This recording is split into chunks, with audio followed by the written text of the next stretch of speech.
சுதந்திரர் அப்படின்னா இயேசுவோடு நமக்கும் பங்கு உண்டு.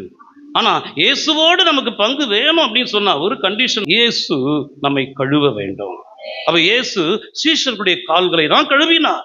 அப்ப அந்த சீஷர்களுடைய கால்களை கழுவும் போது எல்லாம் அமைதியா கப்சிப்புன்னு இருக்கிறாங்க, ஒண்ணுமே பேசல, எல்லாம் பிரமிக்கிறாங்க. என்னடா குருநாதர் போதகர் நம்முடைய கால்களை கழுவுறாங்களே. ஆனா பேதுரு எப்பவுமே பேசக்கூடியவன், முந்திரி கொட்டை. பேதுரு சொல்றான், அங்கே நில்லும். பேதுரு சொல்றான், நீர் ஒரு காலும் ஏன் கால்கள் என்ன பண்ண முடியாது, கழுவ முடியாது, கழுவ கூடாது. அந்த வசனத்தை வாசிச்சா நமக்கு நல்லா இருக்கும். யோவான் 13:8 வாசிங்க சிஸ்டர்.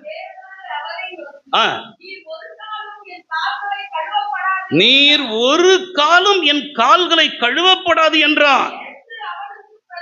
இயேசு அவனுக்கு பிரதியுத்தரமாக, நான் உன்னை கழுவாவிட்டால் என்னிடத்தில் உனக்கு பங்கில்லை. அதற்கு பேதுரு என்ன சொல்றான், ஆண்டவரே என் கால்களை மட்டும் இல்ல, என் கைகளையும். கையை உயர்த்தலையே சொல்லாமா? கண் திறக்கப்பட்டவன் உச்சந்தலை இருந்து கண் திறக்கப்பட்ட கர்த்தருடைய பிள்ளைங்க, சொஸ்த புத்தி உள்ள கர்த்தருடைய பிள்ளைங்க.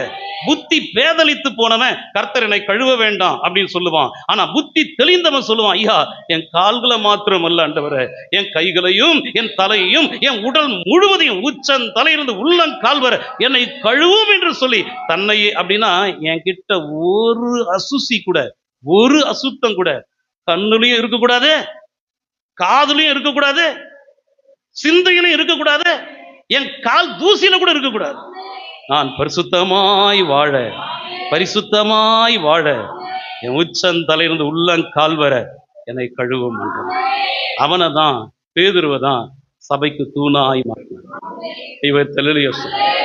சபையில உன்னை தூணாக நிறுத்தணும் அப்படின்னா ஆண்டவர் உன்னை வைத்து அவருடைய மாளிகையை கர்த்தர் கட்டணும் அப்படின்னு சொன்னா, உன்னை நம்பணும்னு சொன்னா நீ ஆண்டவர்கிட்ட சொல்லணும், என்னை முழுவதுமா கழுவும் ஆண்டவரே, என்னை முழுவதுமா கழுவும் ஆண்டவரே. எத்தனை பேர் கேட்கறோம்? ஜெபத்தோடு கேட்கணும், ஆண்டவரே என்னை கழுவும் ஆண்டவரே. பேதுரு சொல்றான், ஐயா என் கைகளையும் என்னுடைய தலையையும் என் உடல் முழுவதையும் நீர் கழுவும் என்று சொல்லி தம்மையே ஒப்பு கொடுத்தான். அப்போ இயேசு நம்மை கழுவினால் நாம் பரிசுத்தமாகி விடுவோம். கழுவுகிறவர் யாருன்னா பரிசுத்தர். இயேசு பரிசுத்தம் உள்ளவர். ஆகவே அவர்தான் நம்மை கழுவும் போது நாம் பரிசுத்தமாக முடியும். அக்கினி தான் என்ன செய்ய முடியும்? அக்கினியை பிறப்பிக்கும். ஜீவன் தான் ஜீவனை பிறப்பிக்கும். அதே போலதான் பரிசுத்தம் உள்ளவர் தான் மற்றவர்களை கழுவும் போது பரிசுத்தமாக முடியும்.